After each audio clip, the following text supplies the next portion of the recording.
Hello, hello, hello. It's Trader Chat with Johnny Ward and Flynn Goward. It is the week of the Kazoo Epsom Derby and the Epsom Oaks. And we're going to reflect on a very, very controversial night on Saturday night when we had the Champions League final eventually. And yeah, it all came to a bit of a damp end for Liverpool the season in itself. What was it like for Star Sports? Did more people get involved in the wagering because of the delay? And what was it like in running a game that really kind of it was swinging a bit both ways, but ended up in Real Madrid's favour. The Star Sports Greyhound Derby is heating up as well. We're going to talk a little bit of Formula One and whatever else you're having. How are you, Flynn? What's going on?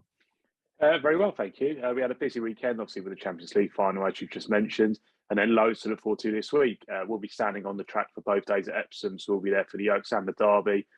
We've got 6 and 7 on the rails, I believe, so we bet next to each other on the rails. That's for the members.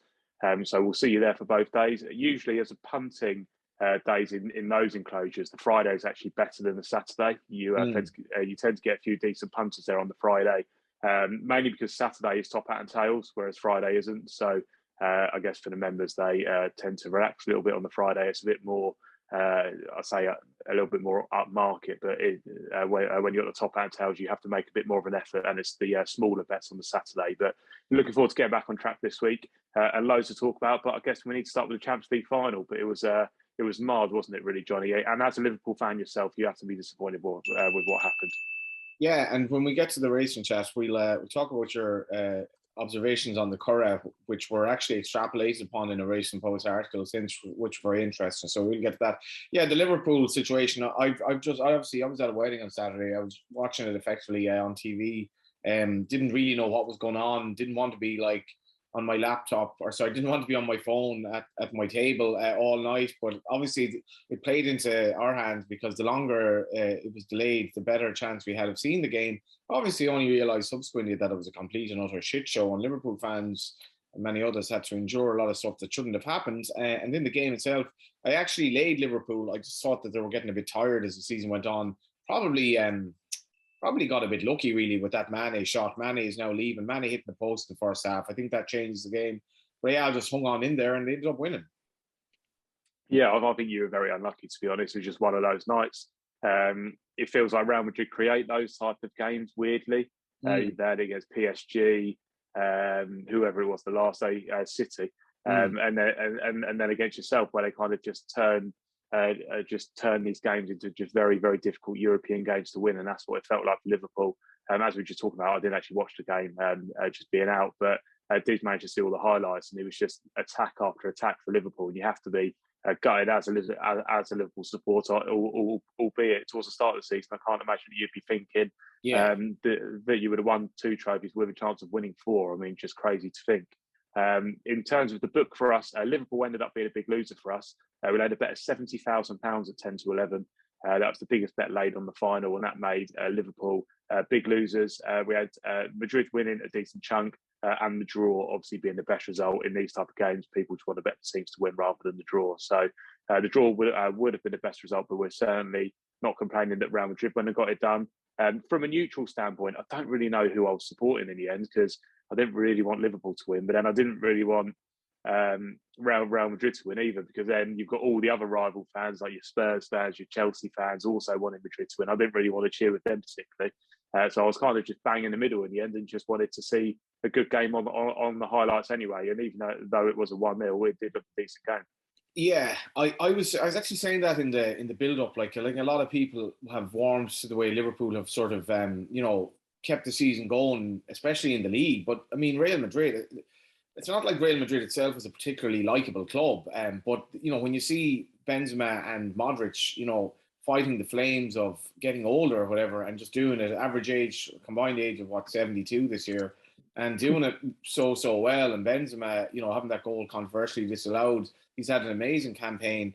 And I don't know, I mean, there's a lot of top level football that isn't particularly easy to like. But these are two actually very likable teams. And I think a lot of people were fairly neutral actually in it in the end. And that 70 grand at 10 to 11, it was a brave bet, but he may well argue, well, if Mane scores, Liverpool were very good in the first half an hour, maybe they'd win. But I just did feel that they were getting tired as the season went on. Yeah, and what you mentioned earlier was, did the delay have any impact? That bet was actually laid after 8 o'clock. So, I mean, obviously we would have been betting running anyway, but That bet was laid after 8 o'clock, and obviously the kind of delayed start meant that we saw more business. So terrible scenes over there, though. I mean, I don't really know what to make of it, to be honest. The French, one of the French ministers have come out today, essentially blaming organised kind of crime in the fact that there was loads of fake tickets and all that type of stuff. But the way that they targeted the reaction towards Liverpool fans was pretty disgusting, wasn't it? Really, it really was. It was, and it just some of the Liverpool fans had accounts of it on Twitter, and we have a lot of issues in Dublin Airport at the moment with lack of staff. Oh, tell me about it. Honestly, absolute nightmare journey back.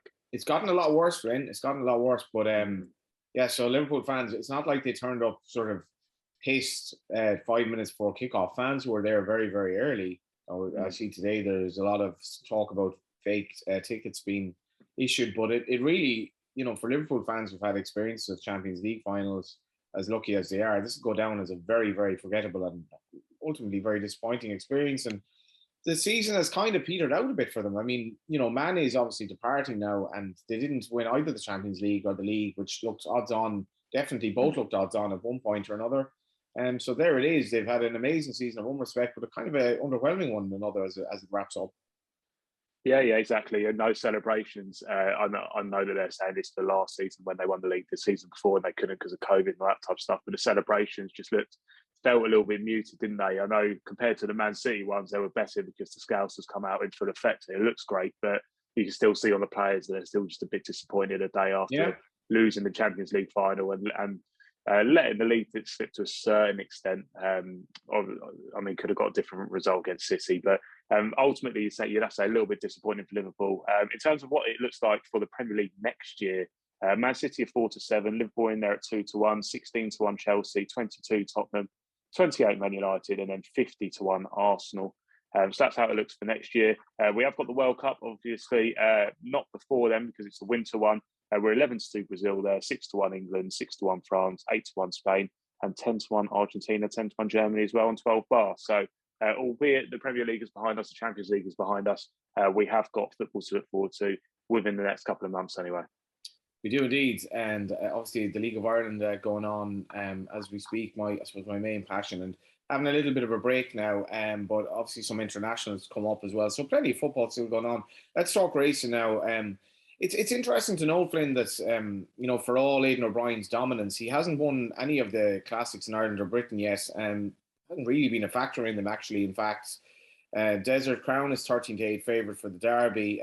Nation's Pride is 6. Aidan does have the second favourite in the sense of Stone Age. Looks pretty unlikely he's going to win the Oaks as well, which I'll get the betting up of now. And the Oaks, we're actually 10-11 favourite Emily Upshawn. Nashua has 4s. Concert Hall and Tuesday 7s each. Obviously both running well in the classics so far. It's an interesting narrative though. Flat racing, British racing has a lot of problems at the moment. It doesn't have a problem in terms of top class flat horses. Yeah, it feels like these races have just crept up on us. I really want to be on here and be really bullish about racing and it's in a fantastic place and that type of stuff. But these races are kind of just, I'm a bit underwhelmed, to be honest. And that's coming from someone I've bet 2 big prizes that are now short, and I'm still not really excited about it, being Stone Age and Pispadil. But hopefully something comes out of the woodwork, and then by the time we get to Ascot, it really does get going. But just in terms of the book, obviously you've read out the betting there for the Derby, but in terms of the book, 2 losers in the book: New London, who obviously doesn't go, and then Desert Crown is the other loser. Let me just get what price we made about Desert Crown. I believe it was around 20-1, if my memory serves me right. But that's a loser for well into the 5 figures. Yeah, so almost a 6-figure loser, Desert Crown anti-post. We did see money for Lysander. A lot of people putting up Lysander last week, but I don't think that's been declared this morning. And then we move on to Stone Age, Pispadil, Buckaroo, who's not going either. So not the worst looking book in the world. I know we've laid a big price about Desert Crown, and he's now favourite, but I'll be happy enough to take him on Desert Crown just on what he's beat so far. Did look very impressive, but Stone Age looked good as well. I really like Pispadil, but I think it's more of a horse for the future. But I think it is probably a 2-horse race between Desert Crown and Stone Age, to be fair. Any thoughts on the Derby, Johnny? The one thing about both the races is that the main protagonists are very, very likely raced. And so, I mean, anyone who goes in here with a firm conclusion on the race is completely lying, because you can't say you've Nathaniel Frankel and See the Stars as the 3 and Galileo as the 4 top stallions in the betting. all these horses are bred to improve effectively. They might make massive improvement. One is trained by Sir Michael Stout, who's, obviously well known for the way he trains his horses. My general theory is that Aidan O'Brien's classic contenders this year are pretty average at best. Maybe I would say changing of the guard, I think he'll run very well. That's not to say, though, he'll be good enough to win the Derby. I don't have a strong view in the race. I think if anyone does have a strong view, he or she is probably lying. But at the same time, I know you're not necessarily building it up as two classics in terms of the Oaks and the Derby. They are kind of intriguing. And, his Badil that you mentioned, the fact that Donica has a runner so early, the fact that the British have a stranglehold really on the betting, and I suppose the fact that we've an odds-on favourite in the Oaks, who looks like she could be extremely good. Not that Nashua is bad, but there are intriguing aspects of the race, and hopefully there will be good each-way angles as well after declaration time, because I think people would be happy enough to take the favourites on as well. Yeah, definitely. And moving on to the Oaks, I mean, this is one I can get a bit cheeky about, to be fair, because I think Emily Upjohn is just an absolute superstar in the waiting. We've laid a decent bet 7-1 here, so again, nearly a 6-leg loser for us. Emily Upjohn. We're not win only, but I will double check that again. I'm sure that we laid it win only at 7-1. With these anti-post races where you know that a lot of horses are going to be turning up unless you get a superstar, it scares them away. I think that having each way bets probably isn't the wisest. You just want to be win only. Yeah. We have laid very decent bet 7-1, 15,000 at 7-1. So that is the main one, Emily Upjohn. We've actually laid a smaller punt of 33-1 Emily Upjohn, so not a bad position to be in there. The man with Emily Upjohn, and it's probably not mentioned that much, and it's just like how random this whole breeding game can be. So the dam was by Barathea, who the dam was not a bad horse. That's fair enough. So the dam was a mile to winner, a good horse, but the foals that she produced. Dark Angel, yet to win a race. Oasis Dream, yet to win a race. A Shammerdale horse, 17 runs, no wins. Dan Silly horse, 31s, 1 win. Then you had an Invincible Spirit horse, 3 wins from 17. That's okay.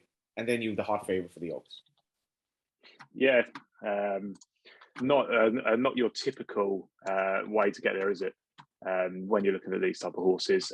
One I do want to give a mention to is With the Moonlight. I do think this is a deeper race than the Derby. I think the ones at the top of the market in the Derby do deserve to be there. I'm not saying that Emily Upjohn doesn't. I think she's a superstar, but Nashua, I'm not sure how much scope Nashua's got. Nashua looks good at the moment, but wasn't the biggest when seeing her on the telly, so I'm not sure what improvement will come from there. Tuesday, I think she's ordinary.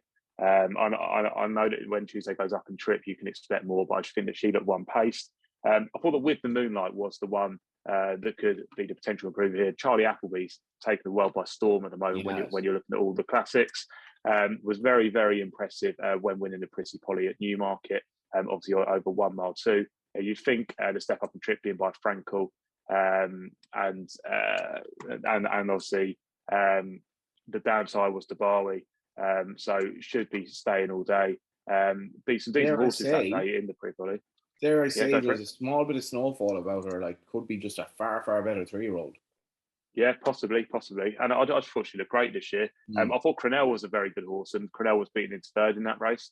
I thought that Crenell could have gone on to decent things this year, and With the Moonlight, which is very, very impressive. So of the next few in the betting, we've seen Tuesday lows and she's 7-1. We've seen Concert Hall. Last time out, she was in the Irish Guineas, wasn't she? Nashua has been impressive, but I'm not sure about the scope. But With the Moonlight at 8-1, I think is a fair bet each way against the favourite. I could see those two having the proper class act in this race. Yeah, I totally agree with. I mean, the thing about Tuesday as well, like when we were at I was at Aidan O'Brien's not that long ago, and he was talking about like they've done it with Minding and so on, and done it with other horses. But to do it with a horse, to run in the Guineas, like 3 weeks before running 1.5 miles in the Derby, and then kind of expect that it's not straightforward. I think for one thing, to train a horse to win a classic over 1 mile, for which, as you say, she was left for dead really, and then to train her to win not only over 1.5 miles, to do it in the Oaks and to do it at Epsom. And for me, whatever about stamina, which she may have, I don't think she's good enough. I don't think Tuesday's good enough. In Concert Hall, I think it's probably inferior again. So I don't see Ireland win this race, to be honest. Well, there you go. So With the Moonlight for me and Johnny in the Oaks, we are going to run one of our offers. This will come into play after final declarations, which is the Mind the Gap offer. A new one for this year. We've been trialling it on the flat races. So place an each way bet on any selection, and we'll refund your place stake as a free bet up to a pony if your horse finishes out of the places, but it's within 10 lengths of the winner, because obviously these are 1.5 mile races, so we extend it to 10 lengths. Whereas if it's 1 mile to or below, it's 5 lengths, but within 10 lengths of the winner and you're out of the places, you get your place stay back as a free bet. So do check that out for the Oaks and the Derby as we get later into the week. Just a couple of mentions for the other races on the cards, just in terms of a couple of horses we've seen money for. A bit of money this morning for Cap Francais in the Kazoo handicap. We've laid that at 10 to 1, we're now into 8 to 1. And then the Old Servant, Oh This Is Us, has been supported for the Whirlpool handicap into 10 to 1 from 16. There's been some war money around for those two. And then we saw plenty of money for Monaco. That was a good few weeks ago in the Coronation Cup. Adayar was pretty weak at the front of the market, trained by Charlie Appleby. Saw a lot of money from Monaco, trained by Charlie Appleby at a bigger price. And a couple of weeks later, Adayar has pulled out, and Monaco now goes to the race. And Monaco is now 15 to 8 shot, alongside Pile Driver, the lovable Pile Driver. But we shan't be wanting Monaco to go do the business in that race anyway. We've laid a few, I don't say stinky bets, but just not the nicest looking bet when the favourite is not going. I remember getting an account closed down. This is a long time ago, where I gotten word. I think it was around the days of Our Connor, and I'd gotten word about the Morgiana that maybe Our Connor was out, or it was like a 2 or 3 horse race, and Our Connor was out, and I backed essentially. I must have backed the other two. That was like persona non grata. But I was kind of, it's an interesting one for me because it's clearly insider information, but it's also, I guess, the perils of anti-post betting. So I guess you lay the bet with a little bit of gritted teeth, and you don't lay fortunes. But yeah, it's a little bit stinky, I suppose. Oh, well, exactly. Look, it's to and fro in this game. If you repeatedly did it on an account, I can't imagine it's going to last a huge amount of time, because you're essentially just betting a huge shortener when you obviously know. But if it's in amongst other business, I'm sure your account will be absolutely fine. And in this case, it was. So those accounts live to fight another day, and they'll be cheering on Monaco at around 12, 10 to 1, when he's probably going to go off around 2 to 1 and hack up, I would imagine. So much sympathy for you. Let's go on to Star Sports Greyhound Derby. It feels like last time I was talking to you here, it was like 16s, 20s the field. It isn't now. Balnabula Ed is into 7 to 2. It's almost double figures bar. 8 to 1 Larato, Lataro even, and Kildare and Thorn Falcon in the double figures bracket. So what has this Balnabula Ed done to be a 7 to 2 favourite? Still each way 4 places, a quarter of the odds. I'll be honest, man, I've got no idea what it's done, because I haven't actually watched any of it so far, being over at the Curragh. And then just being out this weekend, to be honest. I'm not a massive dog man. I've bet one in the Derby, that's Thorn Falcon. But I'm not a massive dog man. But what I can do is give you where our book currently stands. Because when I was last on here, I think I read out about 14 red ones. Whereas at the moment, I'm only looking at 1, 2, 3, 4 red ones now. Unfortunately, one of those red ones is the 7 to 2 favourite. So our biggest loser now would be Lataro. That's towards the Helen Market. That's 8 to 1. Ballinabula Ed is 7 to 2. That would be the second worst result. Crocker's Spirit is out, so missed that one out. Kildare is there at 10 to 1. That's third in. That would be the third worst result. And then Sing Along Sally at 16 to 1 would be the fourth worst result. And then we're into the black, happily. So the rest of the field wins. So a nice position to be in. In terms of how we're doing on the pitch, the first 3 days we did our proverbials. And then we managed to do our money again the next time. And now we've managed to claw a little bit back. So we're actually in front on the pitch somehow. I thought it was going to be impossible to get in front by the time we got to the final, but we were in front on the pitch. And we've not got the worst anti-post looking book in the world. Like you just said, Johnny, we're a quarter 4. So you need to get through to the final and finish in the top 4, quarter the odds to cop the place part there. Thorn Falcon is in there at 14 to 1, last year's winner. I believe that we've got 8 heats coming up for you this week. That's on Saturday. And then I would imagine we're on to the quarterfinals. Then it would be 8 going down to 4, and then down to the semis, and then the final, which is on the 25th of June. So getting towards the latter stages of the Ground Derby, probably midway point now, I'd say, but towards the latter stages once we get through these 8 heats coming up this week. Let's we'll finish with a little bit of a tribute to the great man who passed away, Lester Piggott, over the weekend. Before that, a little bit of Formula One. Yeah, so just very quickly, we had Monaco at the weekend. It's a weird one, Monaco, at the moment. They're actually in talks with F1 about whether they're actually going to stage it in the future, because the contract is up. There's always a bit of combat between Formula One and Monaco, because Monaco likes to do their own thing. They have their own TV director for the pictures, and they sometimes miss some of the action. They have their own sponsors, like Tag are their watch sponsors, but then F1 is Rolex. So they're not sure how it's going to work going forward. And also, the cars are getting longer, they're getting heavier, and the track is still the same width. So it's so difficult to pass in Monaco. As you saw, Fernando Alonso was backing up Hamilton. He can manage his tyres very easily, park the car in the right place. And Hamilton couldn't get past. He was like 2 seconds quicker and just couldn't get past him. In terms of action done on the race, they had a very decent bet on Leclerc. I think it was 100,000 at 4-11 Leclerc. That was just for the off, and then there was a delay to the race because some huge downpour, and obviously when you get rain, it brings in volatility and opportunities for other drivers. So Leclerc then went on the drift, went out to about 189 on Betfair at one stage, so it was around 4-5, and we just laid a lump at 4-11.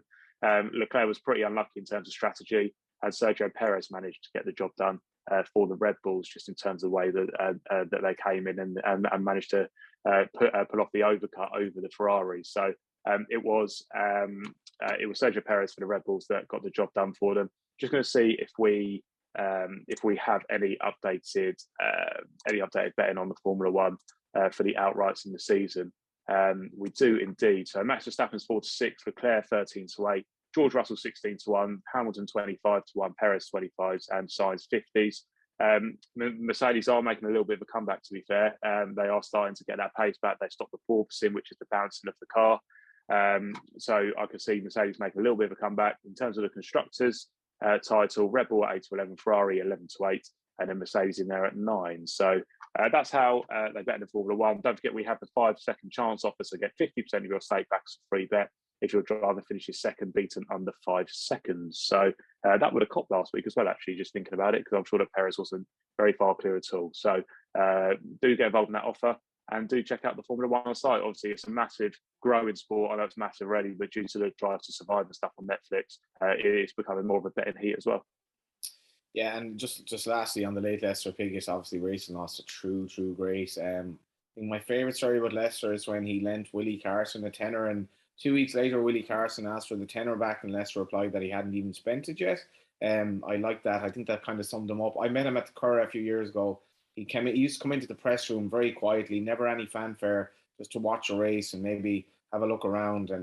And I went over to him, and his daughter Tracy was there, and I gave him my phone, and I said, "Would you mind taking a photo of me and his daughter?" And I just thought that was quite funny. And he was all smiles. He was like very unassuming. And obviously before my time and before yours, Flynn, but a proper legend. Yeah. They had the statue unveiled at the Curragh, didn't they? Me and Simon got a picture with it, weirdly, like obviously the weekend before he's passed. But I think Tracy was there unveiling the statue, wasn't she? Last week or whenever it was. And if you are at the Curragh or at Epsom, I believe there's a statue right by where we'll stand on the rails at Epsom. Do obviously go over and pay tribute to the great man. Thanks very much for your time. Thanks to Flynn. That was Trader Chat. We got through quite a bit. The football season's obviously over now, but there's loads more. Who wins the Derby? Who wins the Oaks? You can get a fairly short price double, or you can oppose them both each way. We'll talk to you next week.